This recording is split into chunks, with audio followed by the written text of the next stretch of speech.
we have Dr. Florian Krenn with us. He has graduated in civil engineering from TU Graz and pursued PhD in mining engineering from University of Leuven.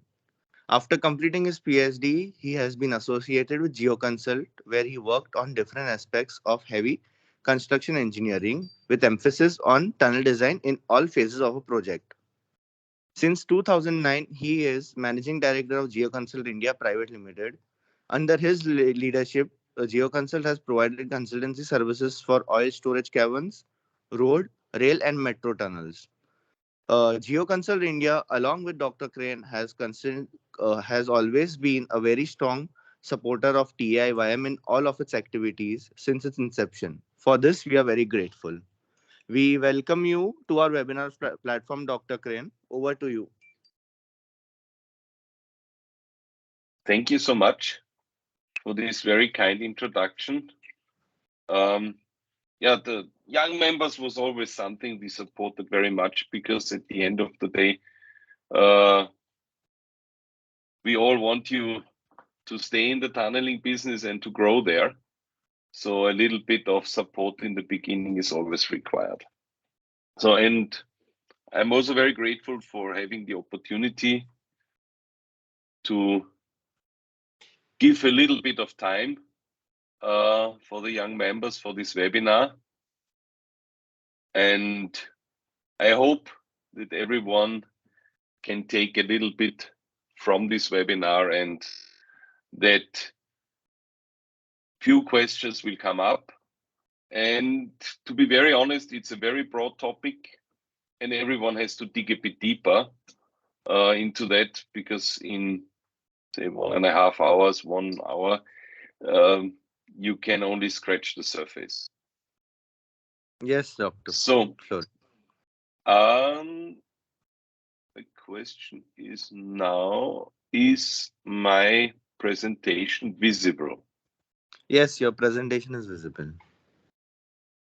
Perfect. Thank you. Then I will start. The topic is TBM tunneling.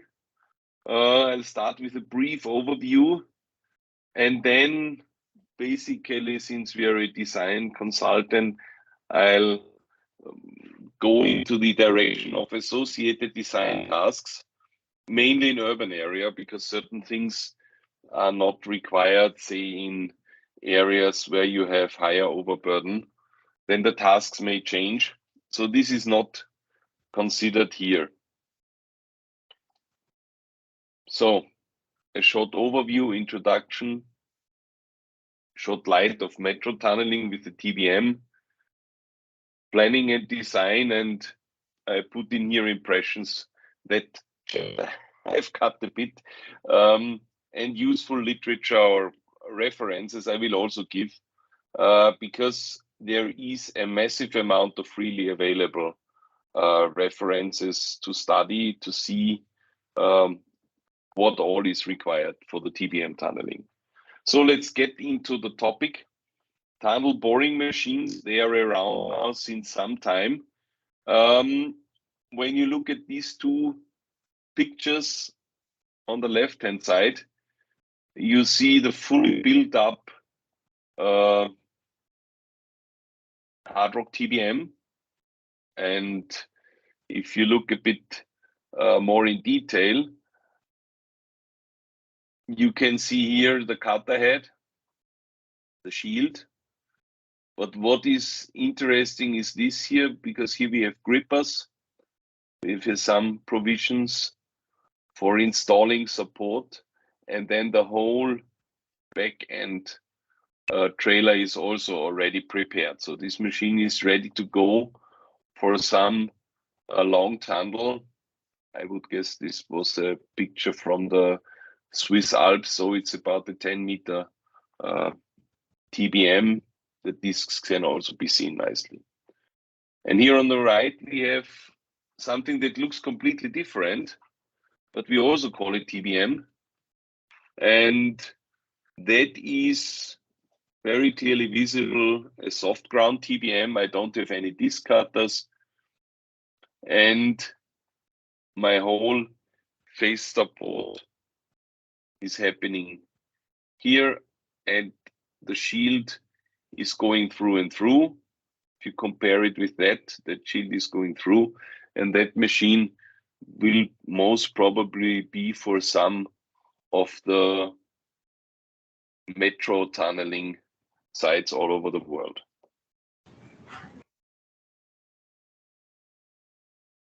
Now, there is a whole range of TBMs, as we would call it. This shortcut TAIym, that means the German Association for Underground Works. They are part of the ITA, and they have already brought out some very comprehensive guideline also on the choice of machines.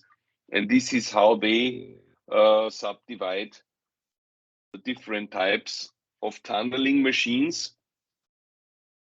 And I think this is generally accepted nowadays that this subdivision exists. So we start on the top with tunnel boring machines. Fine. The first thing is the open tunnel boring machines, so-called gripper TBM, which would be used usually in hard rock. Then at the end or at the bottom here, we have the tunnel boring machines with a shield, or single shield machines, as they are called, for hard rock. So they are open machines. And then there is one thing which is very specific. This is so-called extension tunnel boring machines. This is when you have one smaller diameter and you extend it. For that, there is also specific machines. This I will not touch at all here because it's very specific and seldom used. So then still under the umbrella of what you would call hard rock machines is the so-called double shield machines, which I will show a bit more in detail. It's, so to say, a mix of a single shield machine and an open gripper TBM, marrying these two principles. And then going further down to the shield machines. Shield machines can have full face excavation. This is basically the types we use in urban tunneling, without support, with a mechanical support with compressed air. Now it becomes interesting. Slurry support, that's the hydro shields, earth pressure support, and without any support with a screw conveyor. This is basically running an EPB machine in so-called open mode. And then shield machines with part face excavation. This is that you have a shield, but you don't have a normal cutter head. This I will also not cover in this presentation. It's too specific and they are not used. So let's go further. Now this is what is called the classic open gripper TBM, which is used in hard rock tunneling. And the specific things is that the machine itself has grippers which fix the machine so that the machine can drill. So basically the grippers are the abutment. They are pressed against the wall, the already excavated wall. And then the jacks are pushing the machine forwards. And the cutter head is, so to say, going through the rock. And there is an overhead protection shield and an area here where rock bolts can be installed as a primary support. So it can be easily seen this machine has no segmental lining. It can have a segmental lining, but it's not necessary. And the machine is pushing itself forward. So when these grippers are being retracted, these small feet, so to say, stabilize the machine. The grippers are advanced, the whole thing advances, and the grippers again push against the wall. So this machine requires, because of that mode of working, very good rock. Because if the grippers cannot be fixed against the wall, because the rock is too weak, then the whole machine will never come to performance. Now this is the next type, already used in hard rock tunneling, so-called single shield machine. And here we have segmental lining, and the machine is getting, so to say, its abutment for the driving from the segmental lining. So when this machine is used, a segmental lining is must. I have to have it because it is integrated in my whole working, like in all the other machines. So these machines are usually relatively short, strong. They can go through rock, mainly for hard rock. What is definitely the difference between all the machines which are used for metro tunneling is that I have no phase stabilization.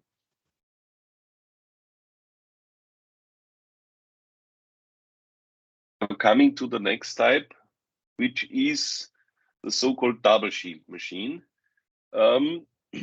This type of machine is, so to say, a mix between the classic single shield and an open TBM, because this machine is having two shields, and also a set of grippers.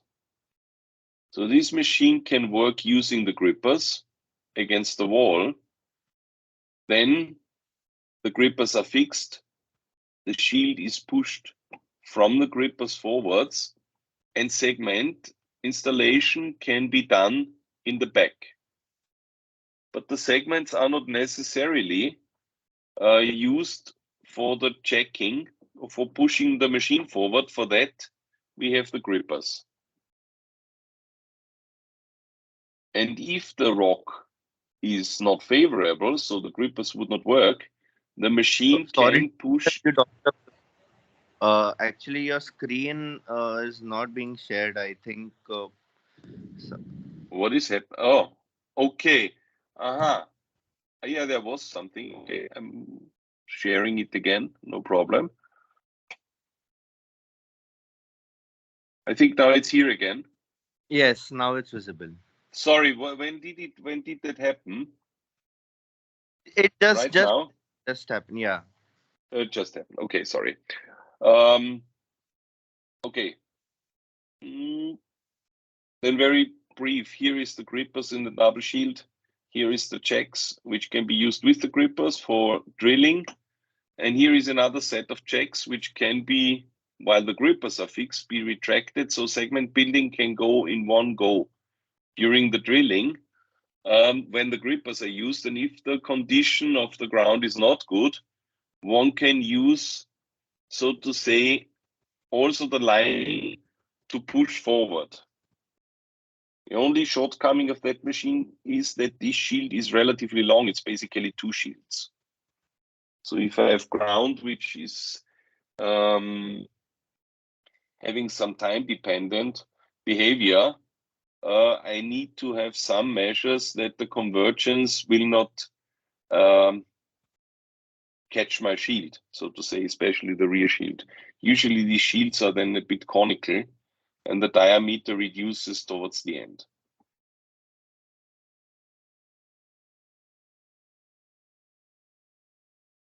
Next thing is what is already used in metro tunneling in India. That's Slurry Shield, Herrenknecht, where I took the pictures because they are the best, is having these machines, and they call them mix shield. So here we have something that is different to all the other shields and machines shown before, because here we have some pressure, some phase stabilizing measures integrated. And when you look at this, there is a slurry, which is basically pumped into the cutter head and which stabilizes my phase, which is very crucial when I'm doing soft ground tunneling with low overburden. The peculiarity of this machine is basically that also whatever is being excavated will be transported through pipes. So here is a small crusher usually inside, and whatever excavated muck is there, it will be transported, pumped out with the slurry, and fresh slurry will come in. So the green line is where the muck goes out, the blue lines is where the new slurry comes in. I mean, this machine requires a full separation plant, so there must be space and energy for that. On the other hand, if I have ground conditions, like for example in Bangalore, where I have quite hard rock, then this slurry has a big advantage that it cools the cutter head.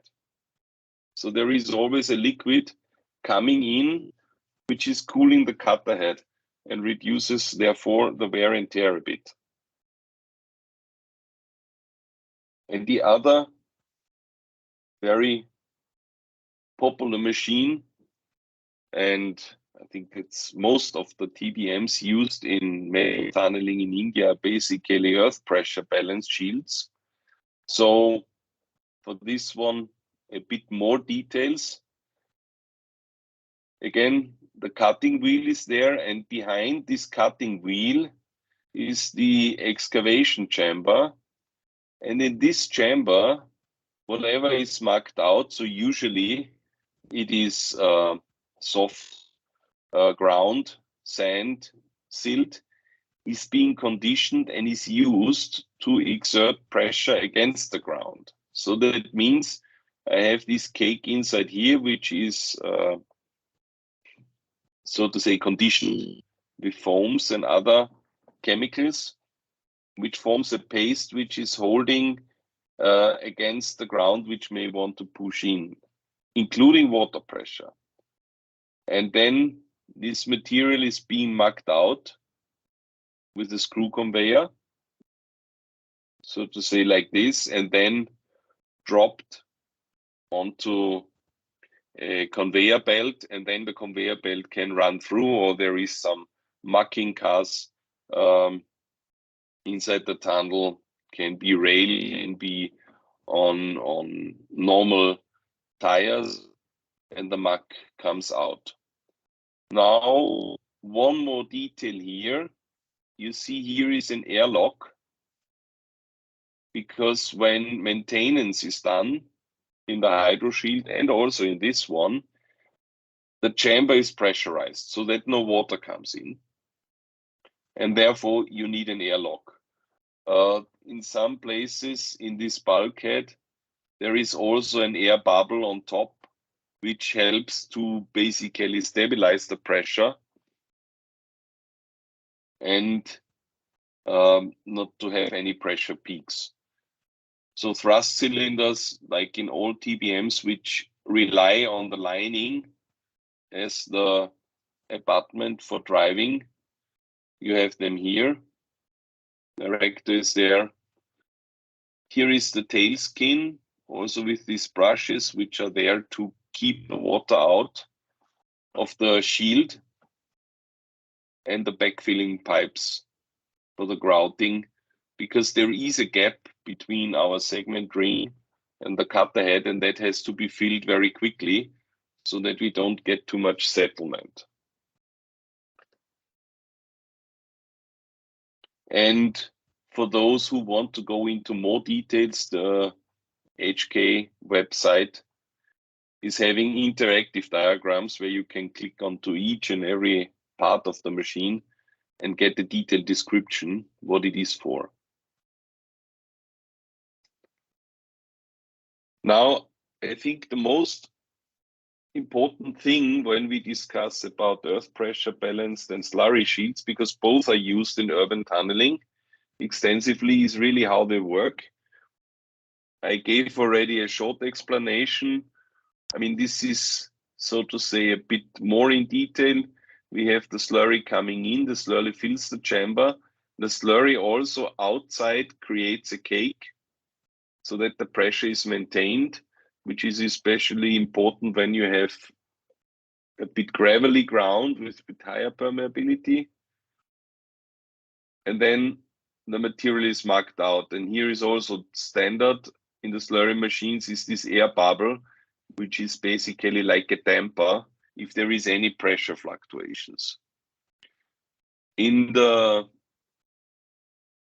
earth pressure balance shield, it is shown as shown here. We have this green area where, so to say, the whole muck is being conditioned and kept, and whatever is, so to say, to be transported out will go through the screw conveyor. Now, one thing is very important when we look at this screw conveyor. The material must be conditioned so that no water can gush through. If water goes through this muck, which is in the screw conveyor in closed mode, then we have a problem. Then they must either we have to put in more foam or other conditioners, or worst case, there is a sort of a emergency closure mechanism. I think can be seen here,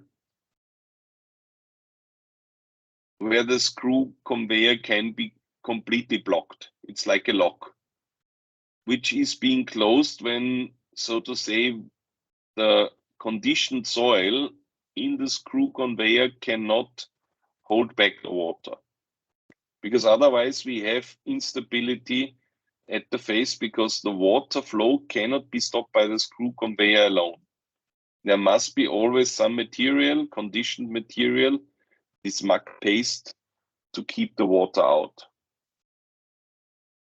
On the other hand, as mentioned earlier, if I don't have water and I can go in open mode, then this is something I can do with the EPB, because if I have stable ground rock in open mode and the rock is not too abrasive, I can muck it out with the screw conveyor also. Something what I cannot do with a slurry shield that is always closed. So this is whatever I put in words already. Once more, we have water pressure, earth pressure, and we have the conditioned ground. And through the screw conveyor, I'll take out the amount of ground necessary to come forward. This is also one very important thing with these EPB shields. With a mass check, you can immediately see how much ground loss you're producing. And you can also monitor whether you take out too much ground, because that there is a risk when you go along that you overcut, so that material is falling in and creating a void on top of the machine. And that can be only seen when the mass balance is always kept.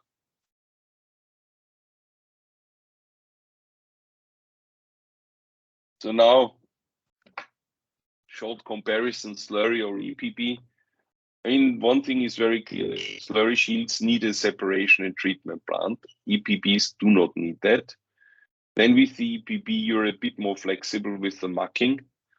With slurry shields, you have to muck through the pipes, and they must be there. And depending on the ground condition, it can be that these pipes are also subject to wear and tear. There was a project, not in India, outside India, where they had to basically do repair welding on the pipes because they were not there anymore. The material was so abrasive, and whenever you had a 90-degree bend, there was friction, and that took away the steel from the pipe. And well, most probably because it is relatively simple to operate and also not much space consuming, EPB is the prevailing system that is used in India. So when you look into Delhi Metro, was all EPBs. Mumbai Metro was EPBs and some other machines which had EPB mode and some other open mode. And I think only one lot used slurry shields. So one can say EPB is the more popular one, also coming from the constraints of the space. In Bangalore, currently, some slurry shields are working because definitely for the ground condition, they are more appropriate in terms of wear and tear. And one big thing is, or big advantage of the earth pressure balance shield is that you can go even with the normal EPB in open mode, then you are a bit faster. And that was done in Mumbai in several stretches where there was no water at the face. Then going in open mode was a very viable option. So, and one thing to the cutter heads, I think here it's becoming again very obvious. The left one is for soil only. So with that, you can go through sandy silt, sand, whatever is there. In many metro areas, especially when you're close to the river. And this shield here is from Metro Mumbai. And you can see that is having all the traits of a hard rock cutter also with discs, because a good amount of the stretch where the shield went through was hard rock. But still, this can be also operated in softer ground. These shields, it's always then a matter of design and a discussion with the shield supplier, what is the best cutter head. And also you can see the opening ratio, that means the area where material can come in.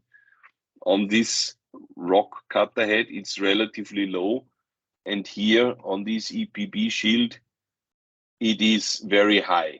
So whatever is mixed in here will immediately take the pressure from the face.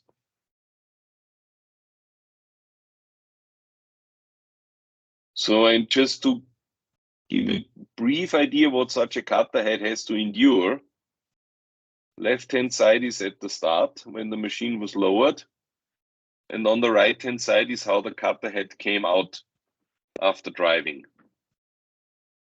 So all these nice paintings have been already, well, been gone. It looks relatively well. There is no obvious damage, but wear and tear was there on that cutter head. Now, proceeding towards the metro,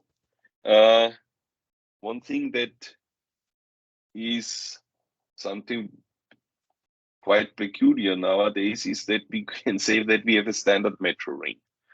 All the metros in India having, not all, but most have the 5,800 millimeter inner dia. Most of the precast lining segments have the requirement to be 275 millimeter thick. And then the list of metros where these rings are used is already quite long. Only minor deviations were there depending on the metro system. But this is how it looks like. It's a more or less a standard SOD. So when it comes to this part, not much design study is required because these dimensions are already given. Only when they should change, when requirements change, there might be a rework of that geometry. And usually segmental linings nowadays in metros are so-called universal rings. So basically I have a taper on the ring, which allows me to negotiate curves in horizontal and in vertical. So basically the machines have वो फिर बार-बार phone उठाएगी नहीं, phone उठाएगी तो तब जब उठाएगी होगी इसी तरह। Okay. So the machines or the segments have different positions. Usually the machine supplier has a software which goes through the ring positions and calculates before the driving already the best position for each and every segment, because that is then a task in itself to have the right order of segment positions so that you can maintain your horizontal alignment and your vertical alignment. Because you're not just going straight, you may have a curve. And then the machines also have functions that you can update that, because if there is a small driving deviation, you have to recalculate the full ring sequence ahead so that you can compensate for anything. But these universal rings are now used everywhere because they are the system that is working best and is most flexible. And one thing is also there, once the molds, and that is then, so to say, going back to the standard metro ring, once the molds are ordered, molds can be reused for many projects. So only if the specifications change drastically, then they have to be replaced. But usually a good set of molds can be used for 3 projects. And that means if I have, so to say, a standard taper in my molds, which is applicable for the next project, if the taper is too small, then I cannot use it, maybe because the curves are tighter. And the thickness is fine, then one investment in molds is working for many projects. Now coming to the overall planning. So it's not in metro tunnels that we have 2 portals and then we meet each other somewhere, because there is stations, and not only stations, in many places we have different ground or changing ground conditions. Let's put it like this. If you take Delhi, in Delhi you can have soft soil, this silty sand of Delhi, and you can have hard rock. Mumbai also, the soil profile was changing. This is an example from Mumbai. So that's the first step, so to say, where the soil profile and the water levels are being drafted, being also shared with the contractors in the tender stage. The stations are being marked, and then contractors will start thinking, I mean, this is nothing to do with the geotechnical design, this is then more logistics. How will I drive? And that is already an interface or a coordination work between the TBM contractor, the designer, especially for the launching and the retrieval, then the station designer, because he has to prepare each and every station for retrieval or launching. Whatever space requirements are there have to be considered. So logistics play a heavy role in that whole driving sequence. And then comes also the decision whether you drive through or whether you basically retrieve a TBM and relaunch it. That makes a huge difference for the contractor. Maybe not for the designer of the TBM segmental lining, but for the contractor, it has a huge impact. So, and launching, and here's retrieval, that is then done by separate shafts if it cannot be done as part of the station. This example shows Mumbai package 4, where, so to say, in City Vinayak was one launching focus, and in St. Xavier was another launching focus.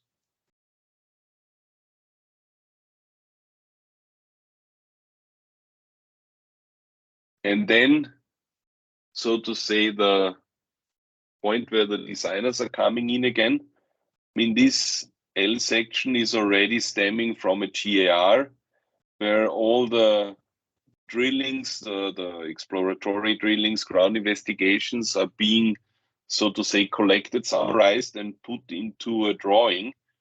And not only this, in this drawing here, there is a bit more inside, and I'm coming to that later. There is already recommended phase pressures, maximum phase pressures, tail void grouting and air pressure for cutter head intervention shown. This is parameters which are coming from the design as sort of recommended parameters to give a range of values for a safe driving and safe intervention in the machine. Because if you cannot, or if you don't keep that air pressure, the problem may be that you have water inflow, and depending on your ground, that water inflow may drag along also material. And in worst case, you can, instead of only maintaining your machine, you build a sinkhole slowly.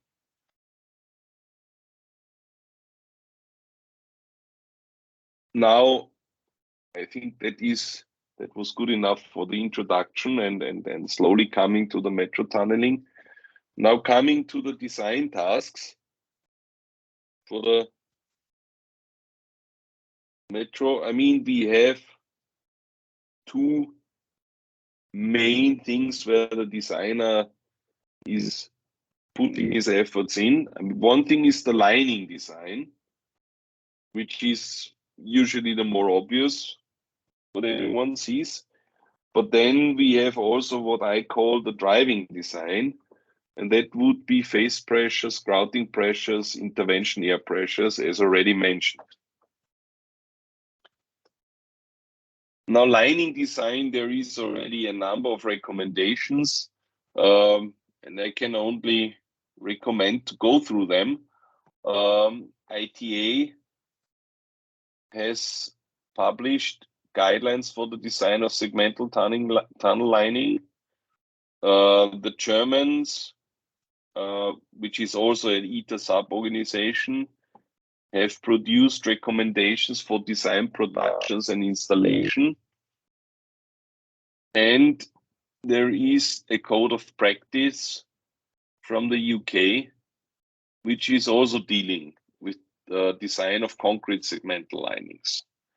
So this topic is covered, and there is a number of sub-reports which are there for precast linings with fibers, backfill grouting, etc., etc.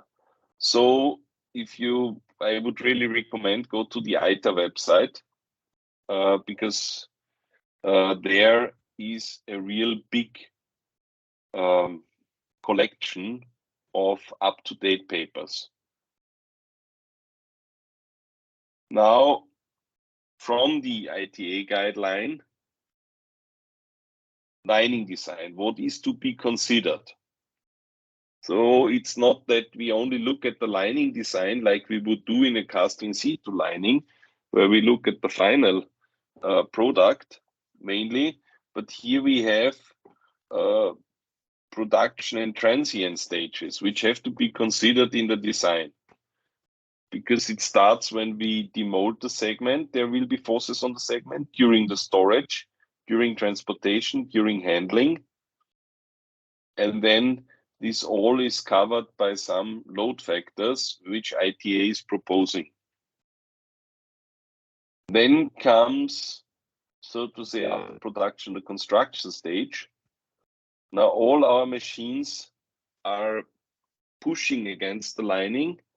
So the thrust check forces are one of the decisive loading for our tunnel lining.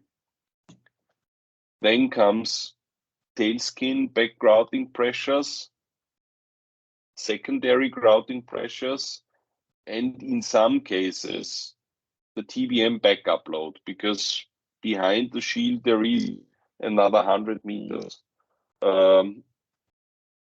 backup with many equipments.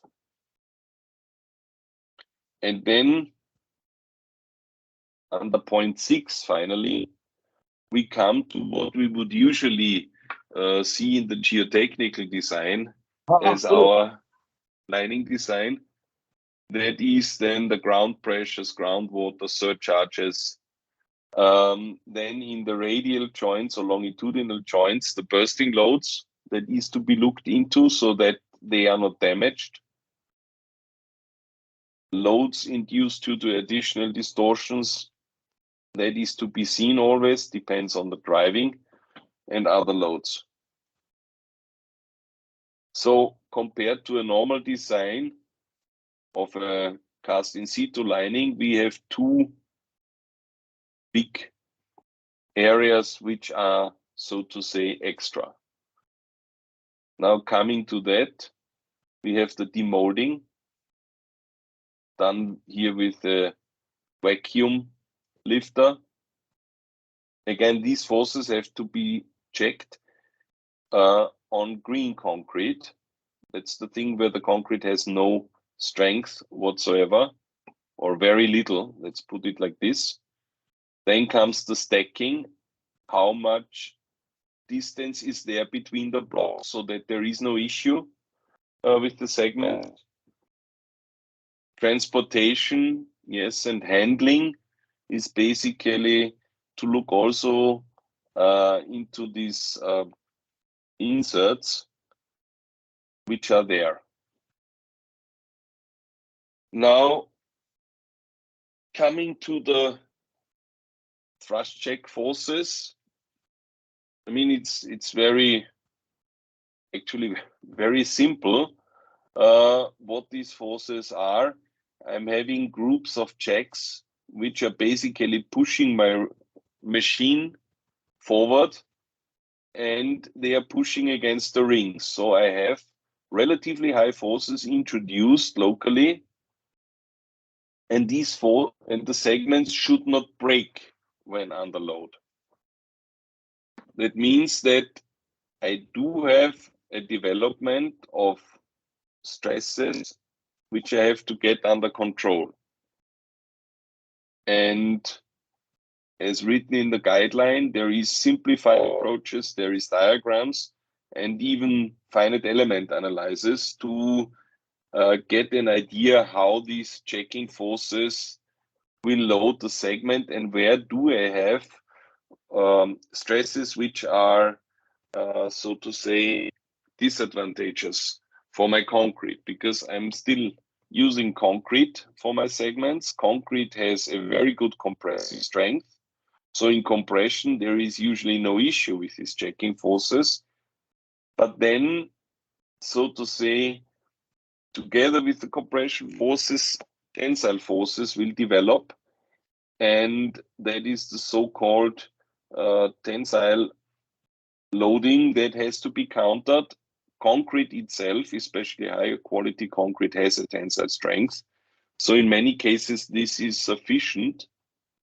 And then localized, the bursting forces also have to be seen. But again, with the high concrete qualities nowadays, it is better under control than earlier. Earlier, bursting meant to have a lot of bursting reinforcement inside, over and above the normal main reinforcement.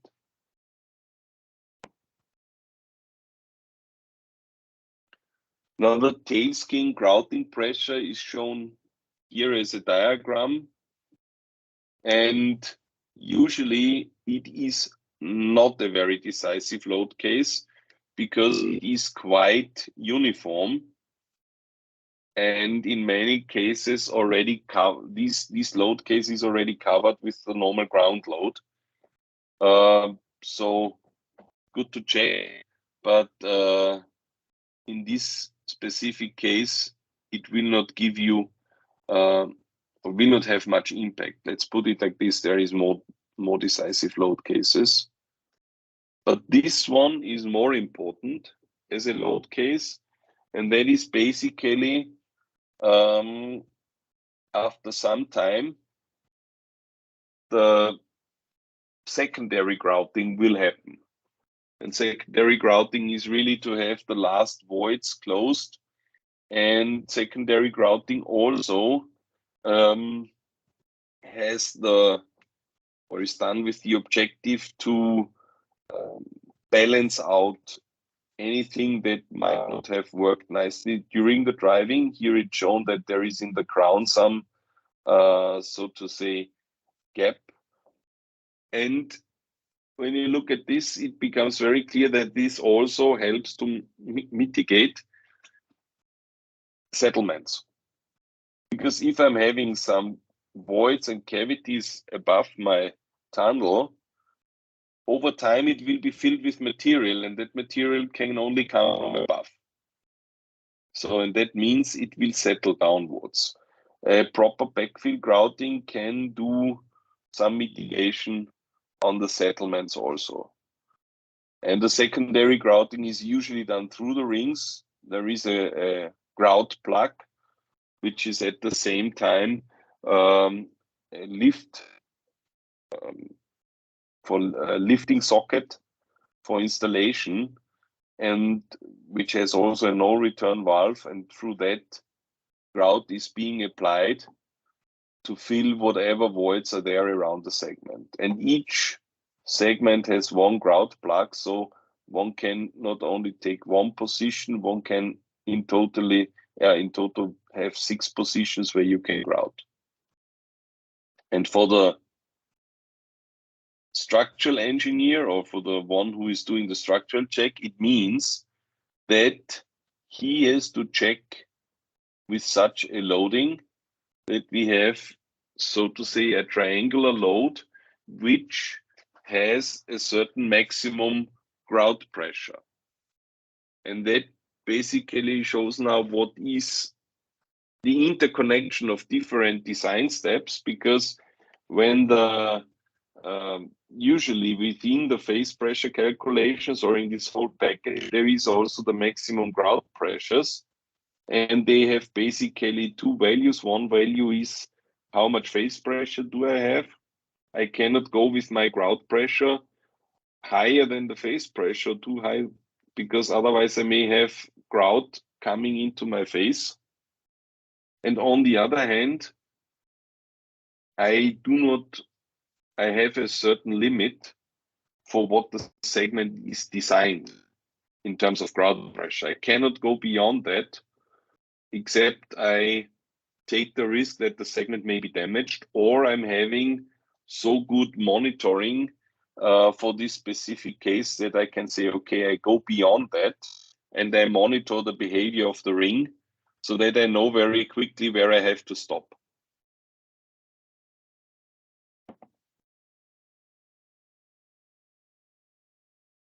Now coming to the permanent loads, which are there, like groundwater pressure, any surcharges, which is again something very specific for urban tunneling. That I have to assume that buildings are above my tunnel, or buildings might be built on top of my tunnel, and they are acting on the full ring, on the single segment, and on the joints and gaskets. So all these have to be checked. So now coming to the ground loads, there is some difference compared to what would be called the normal mountain tunneling outside the cities, because in many metro contracts, the ground load is to be taken fully. So that means there is no relaxation permissible.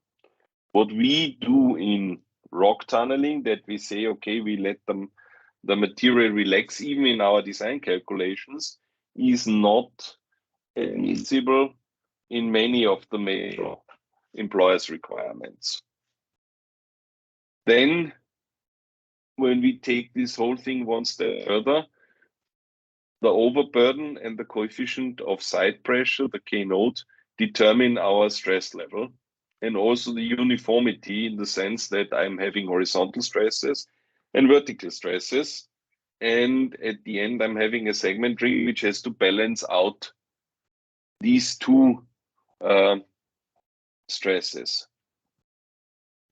And one thing that I think cannot be overemphasized is that the subgrade reaction modulus, so to say, a value that is governed by the ground, by the stiffness modulus of the ground, the radius of the tunnel, and in some approaches also the Poisson's ratio of the ground is another very, very important factor, because it basically describes what resistance segments would meet when they try to push into the ground.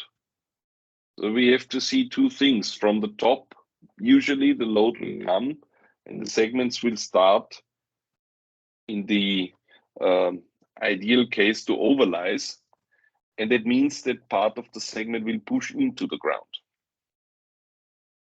And that pushing into the ground is met by a reaction, which has to be seen very carefully, because that can determine a lot of things, or has an impact, especially on the bending.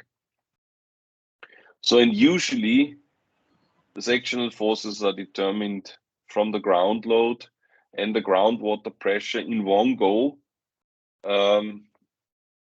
But they can also be calculated separately if because they can be separated out, but the usual approach is to have them both in one go. Now, the accepted procedures which are being used for these calculations is in all cases an analytical approach, the so-called Muir-Wood equations. It's a paper from 1975 with a discussion contribution also from another engineer, Mr. Curtis.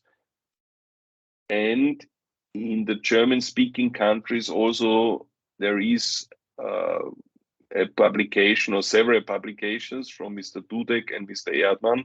These two gentlemen also had developed an analytical approach to determine the sectional forces in the lining. So the bending moment and the normal force.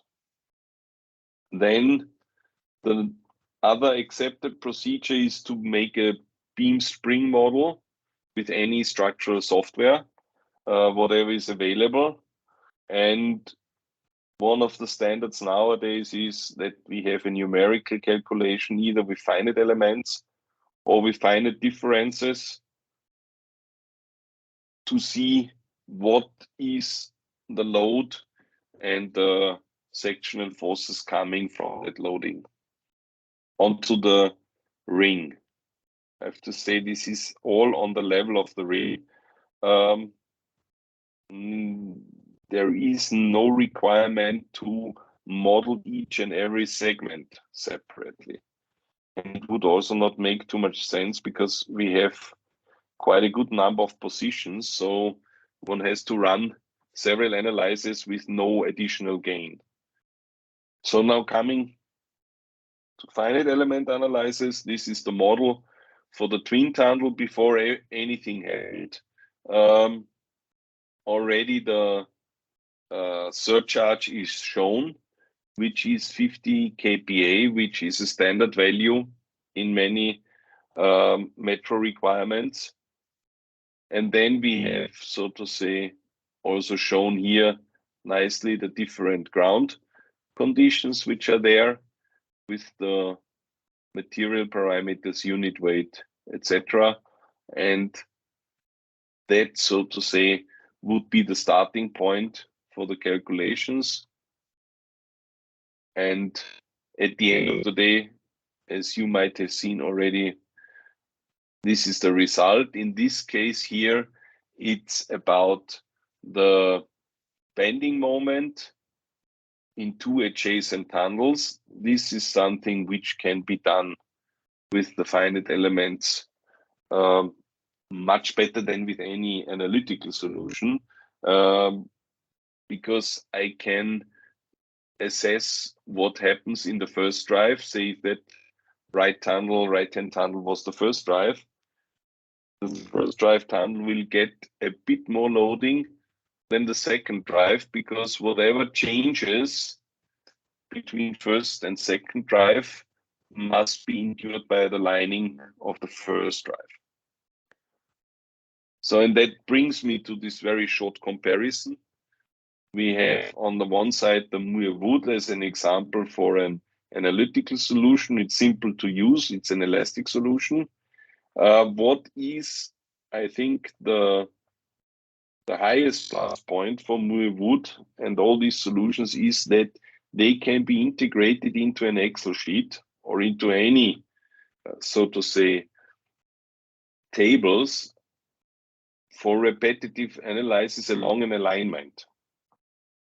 Because I can run several calculations. I can even play around with the load cases, with the water level, and it's not as sophisticated and complicated as a finite element calculation. So for parametric studies, this is definitely a very good solution. Shortcoming is definitely that the mutual influence of two drives is quite difficult to analyze. And one thing is that in many cases, the results are higher in terms of the sectional forces than coming from any finite element or numerical model. But still, these approaches are part of any design. And then come the finite element calculations, very simple, mean I need more time for a proper modeling.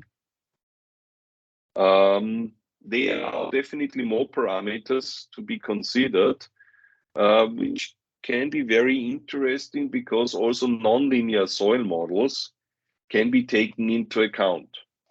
I mean, soil is a highly nonlinear material.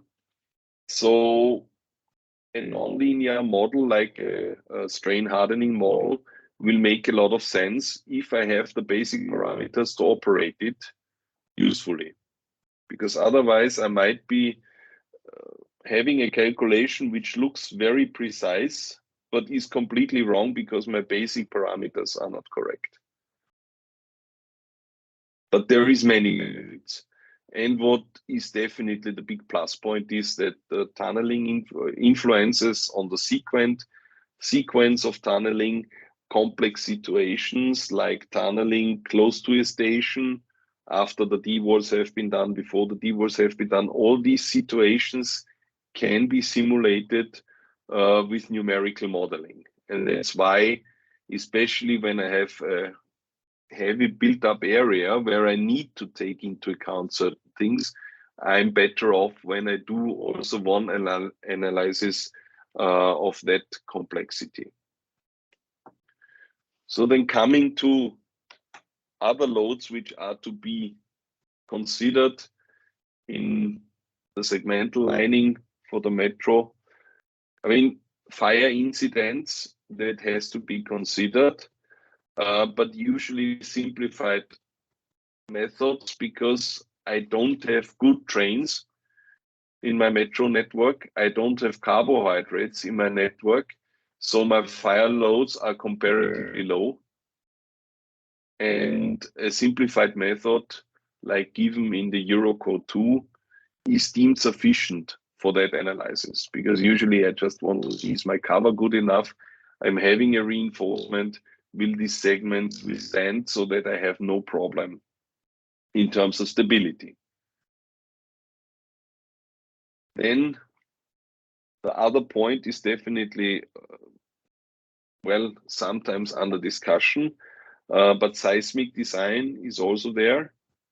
And for that, again, the finite element codes do have some algorithms for seismic design.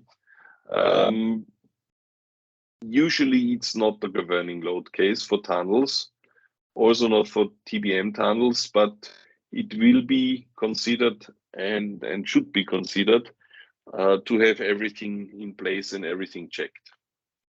Because it could be that we have local overloading, but no major instabilities. So, and once all these loads are being analyzed, being assessed, it's all put together in different load combinations, and they are then checked as per whichever codal framework is chosen. I mean, Eurocode is acceptable in many places, and the Indian standard for concrete can also be used for most of the cases to satisfy then overall the reinforced concrete design criteria. So these things have to be taken into account, because that's actually the thing that is important, because the next step is then durability considerations. I mean, metro tunnels are exposed to sometimes harsh environmental conditions, not in terms of temperatures, but in terms of chemistry. I mean, just imagine Pune and Mumbai, where you have salt water around, where you even have a little bit of salt in the air. So that has to be considered. The design life is 100 years. You cannot just repair somewhere below buildings, will not work. So concrete degradation and the corrosion of the reinforcement have to be mitigated. That has to be looked into. And the durability of the structures has to be ensured. And there is several measures. One thing is definitely inspection, preventive maintenance, and repair, which is something standard. Then the next point is material choice and quality control during production. That to some part touches the design, and then comes things which are, so to say, directly in the realm of the designer, that is design parameters like the concrete cover, concrete mix designs, recommendations in this regard. And so there is codes which prescribe minimum covers. That is the in the European code, the EN 206, and the British standard has the so-called BS 8500, which is, so to say, complementary to the Eurocode. And there, basically, one is walking through a procedure where first the exposures are being defined. So am I in a saltwater environment? Am I in a marine environment? Am I in a normal environment? And from there, the whole process starts, and one gets into the different exposure classes. And each exposure class then, together with the concrete strength class, will give minimum nominal cover, which has to be taken into account. Also cement qualities and cement types are being defined on that. This is quite a comprehensive document. And with that, going through that, already certain decisions can be taken. Then comes, there is a water penetration test, which was earlier always a DIN code. Then there must be, there can be in the specifications values prescribed for the rapid chloride penetration test, which is basically a test to see how deep can chlorides penetrate into the concrete. And usually that RCPT value is linked to use of certain admixtures and components in the concrete, like silica fumes, to ramp up the resistance against chloride penetration.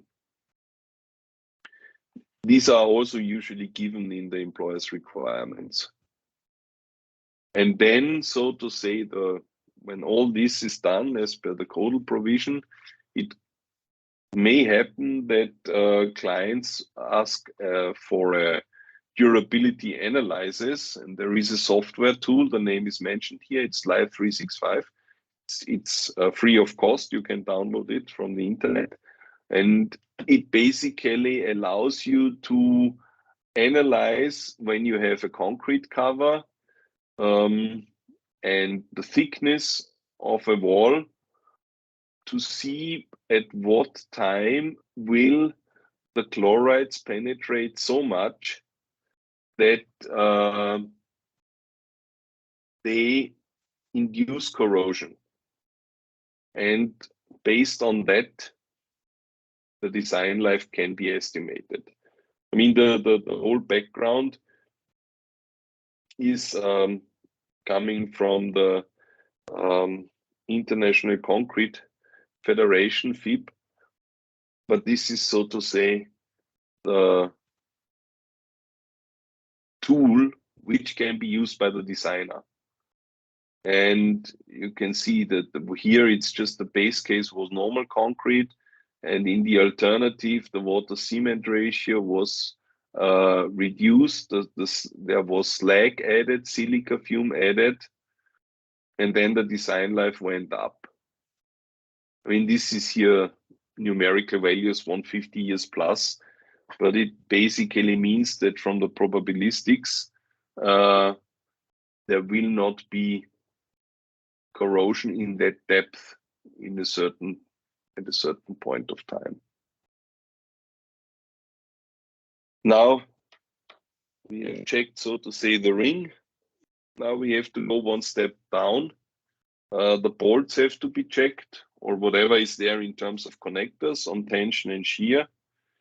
The erector socket has to be checked, whether it's stable. The gasket pressures have to be checked in two ways, in terms of geometry and in terms of load induced through the compressed gaskets. So this is something which makes, or which highlights how complex at the end of the day a precast lining is, because I'm having molds which are unchangeable. Once they are defined, they are like this. The molds define the geometries of the joints where the gaskets will be put in.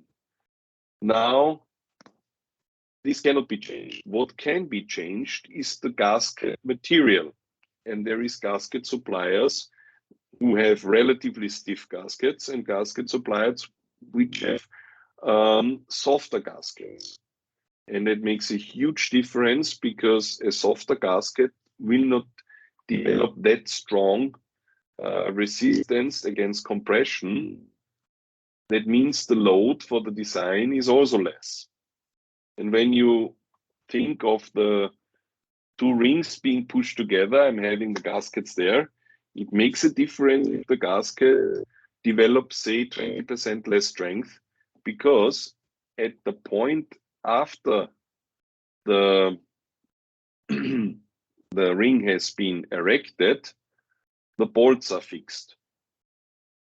If my bolts on tension cannot take the loads which are coming from the gaskets, because eventually the chain will be retracted and the load will go on the bolts, then I may have a little bit of problem here because of the gaskets. And the other thing would be in the, so to say, in the radial joints, that the compressed gaskets exert too much force, shear force onto my segment, and it may break.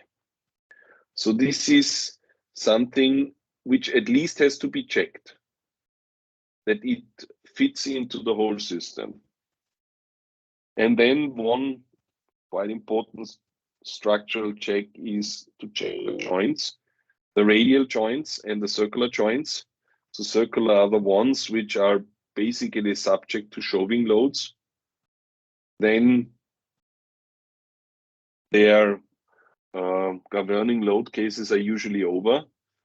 But the radial joints, or sometimes called longitudinal joints, they have now loads coming from the groundwater, because all the hoop forces which are there in the segment ring are transferred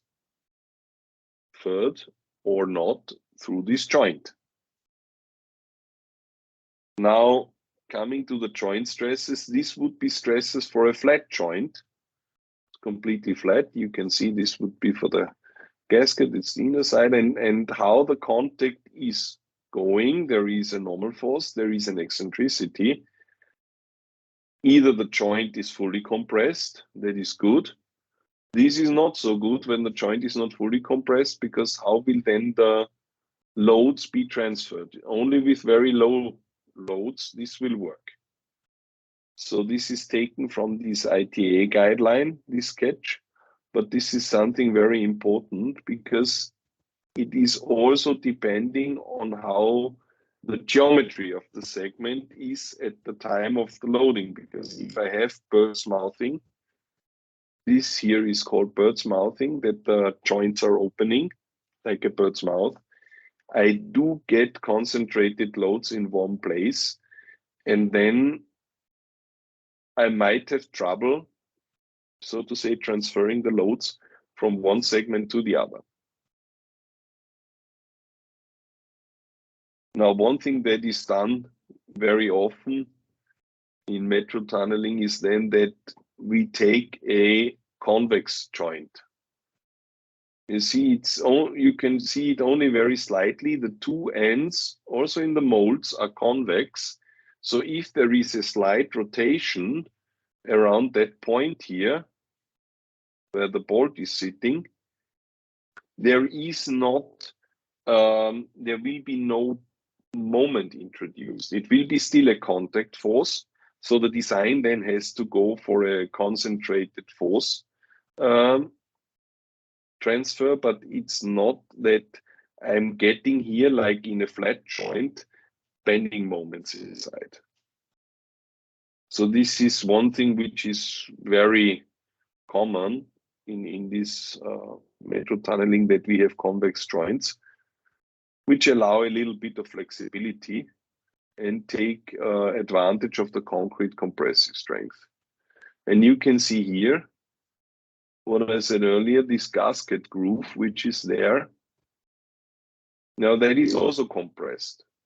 And you can imagine when there is a load coming here and coming here, that it may break out here. Just sketch it in. So the loads would then be this direction, but the breaking out could happen somehow like this, or like this. And that is not good at all. That's why this here has to be checked when the design is done. It's a detailed check, but it has to be done. Now, the last big topic for urban tunneling, I would say, because we are talking about low cover and keeping all things stable all the time, is phase stability. So this is how one can imagine the loads acting onto the cutter wheel, onto the tunnel machine. So at the end of the day, I do have a sort of sliding wedge, which is held here in place. So, and that sliding wedge can go in both directions. It can come down, like with active earth pressure, and it may also go up, which is also highly undesirable because it would mean heave. And on the right-hand side, you can see a failure mechanism, which is already, I mean, this is a planar or a 2D picture, and this is a 3D picture. We have our tunnel here with the face, and the assumption is that there is a wedge, and onto this wedge we have ground and groundwater as a load, and this is trying to push in. So, and more complex studies have been done for failure mechanisms, which are variable, because in the first one we have cohesion, and in the last one very little cohesion. Middle one, no cohesion at all. This would be like in the sand, where the failure mechanism looks like this, and in the clay material it can look like this. So this is then studies which have come up later, But at the end of the day, wherever this red circle, which represents the face, is there, we have to apply enough counter pressure to not let the ground collapse or become unstable. This is, for example, not an issue for any rock TBM. It's only in soil. And at the end of the day, I'm coming up with a range of face pressures. And the thing is, the lower limit pressure is basically coming from an active earth pressure coefficient. Then I'm having my operational range with certain deviations, which I have to get into control, but which are there. So, and the upper limit of pressure is basically to avoid any breakup and blowout. And if I'm going further up with the pressure, which is feasible because I can push my shield in and don't let any material come out from the screw conveyor, for example, then I can have even a passive failure and heave on top of the tunnel. So this here you will not get really with the slurry shield because you have earlier blowout. But with an EPB and you don't let any material out, you can end up with such a situation. However, from design end, this is what we need, what we want, that we have, so to say, the phase pressure in the operating range. Here it's given as at the tunnel crown.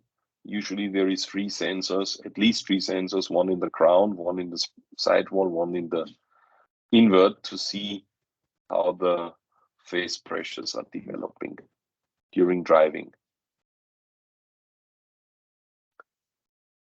So, and this would be one diagram how to calculate all these forces on the phase wedge.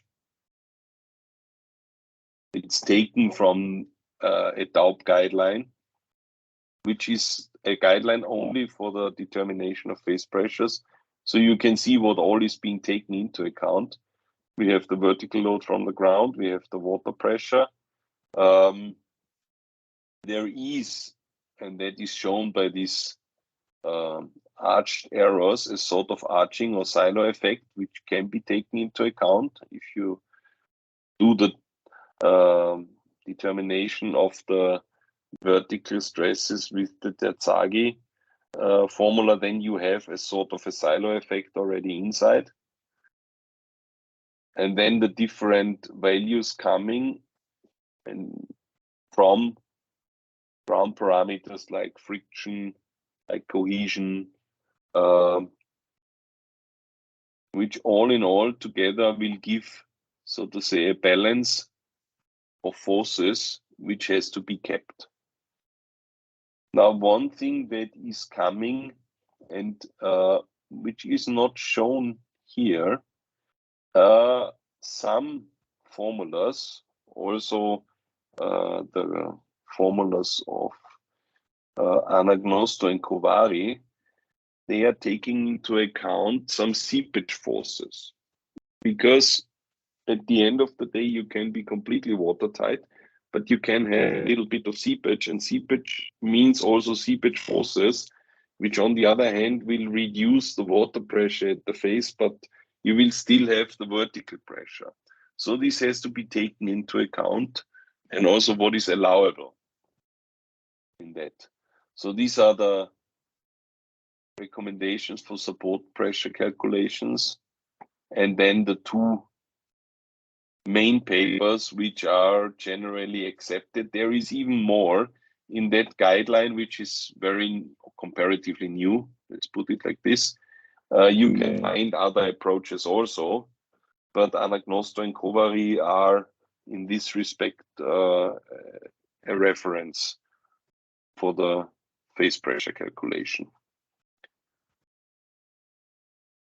So then one last word on this here. This is settlement control,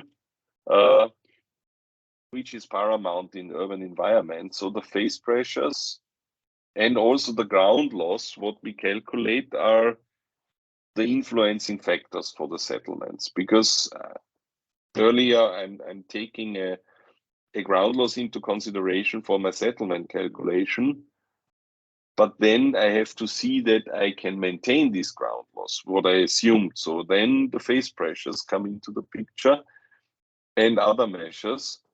And one of the measures is the second stage grouting, the backfill grouting, which is a very important mitigation measure. If something happened, I can at least grout a bit to counter that loosening. So that can reduce settlement.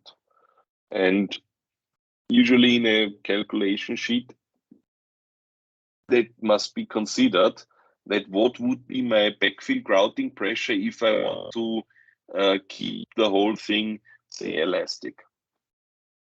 For information and for further determination whether it's feasible, workable, and what will happen if I cannot maintain it, how much will I get finally. The reference I've given here, it's an ITATEC guideline for best practices in segment backfilling, to see what is there, because that is very crucial. And now if we think only in cross sections, we may overlook the importance of the segment backfilling. But not only settlement control, also when we go back to the whole segment design and the checking design checks consider that I have a segment that is more or less fixed. If the segments are not backfilled properly or something happened, the whole loading scenario will change in a manner which is very difficult to grab in a design, and also in a manner which, when you take these loads as inputs, will be difficult to really make an economical design then. So that's why the whole system must work together very well. So thanks a lot for your attention. This should be the end of a successful drive always in metro tunneling.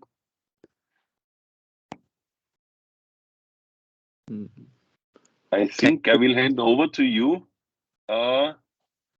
If there is any queries, questions, most welcome. Just trying to get the chat open. Okay. Yeah, Good. I have some questions. So one is in the chat box. I'll just read it out loud. How are the dynamic loads of metro trains on segments factored, and how are cross passage junction model? Please, like just a brief. Well, there is one thing. The dynamic loads. What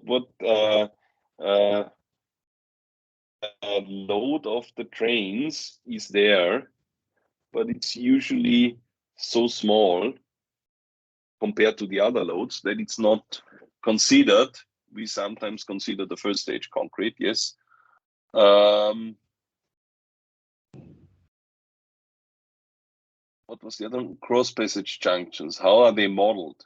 Yeah. Well, I mean, there is one thing that is usually done, that you model them in Start Pro or any software. You could model them in 3D finite elements, but it will not help very much. Usually we take the forces from the rings and put them onto the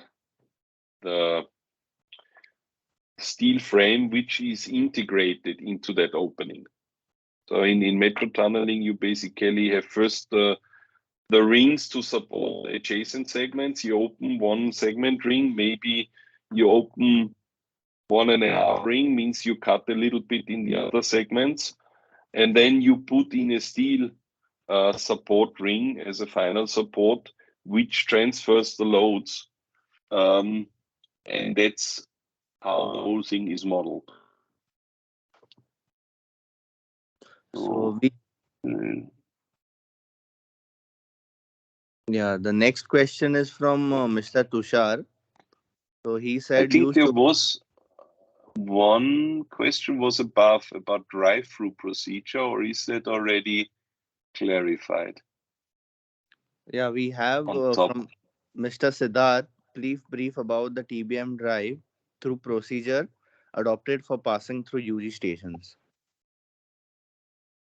Usually, what we call the drive-through is that the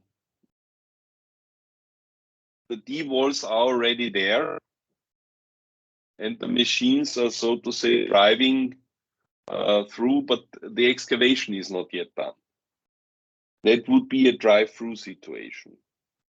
Mainly, we had one situation in Ahmedabad, which was also, you can say, drive-through, but at that time the D-walls were not even done because the land was not handed over.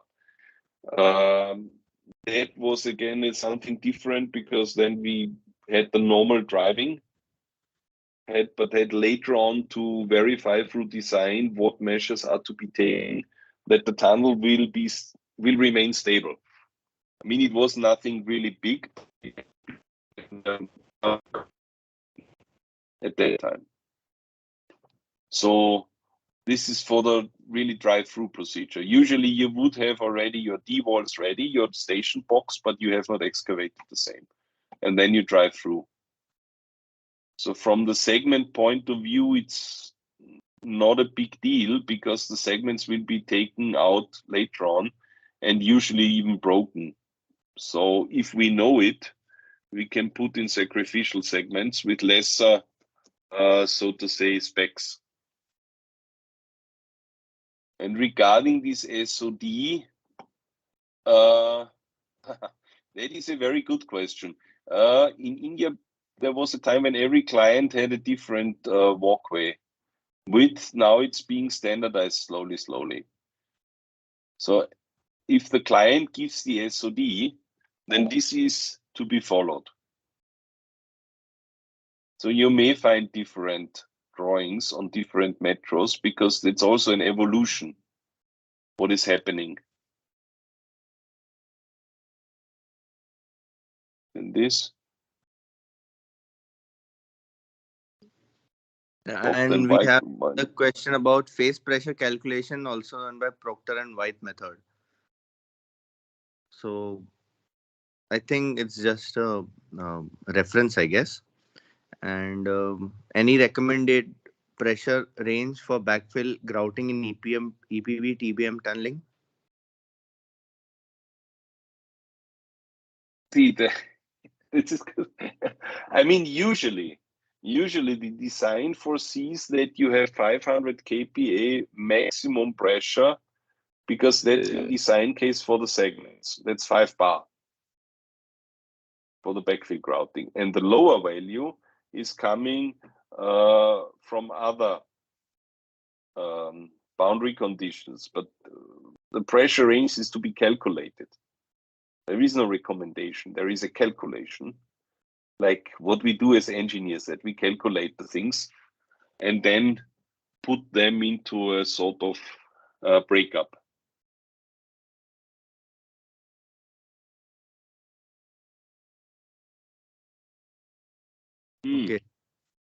Okay, I see the next one. But the slurry machine can go with hard strata. The slurry machine, it's the cutter head. But it would be then, if I expect some hard strata or some rock, then I would have a cutter head for rock, and then we will not get stuck.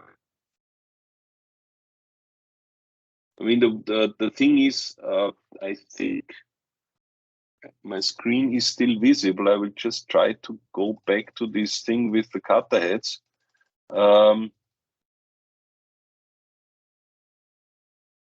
Yeah, if I have such a cutter head, I can go through hard strata. And the main issue is usually not the strata. It's an issue, but the point is, if I have a uniform hard strata, I'm well off. If I have a uniform soft strata, I also have no problem. If I have mixed strata, then I have a problem, because then half of the cutter head, say, maybe even diagonally down, is hard rock, and this part is soft soil, and that is a special case which can be very, very tricky to solve, because I need enough pressure to keep that in place, the soft soil. And on the other hand, my main counter forces are coming from the hard material, from the rock. But still, it has been done. And the slurry machine is actually a good machine for hard rock. So if the cutter head is prepared for that, then we will not get stuck. We will get stuck when we have a soil cutter head and heat rock.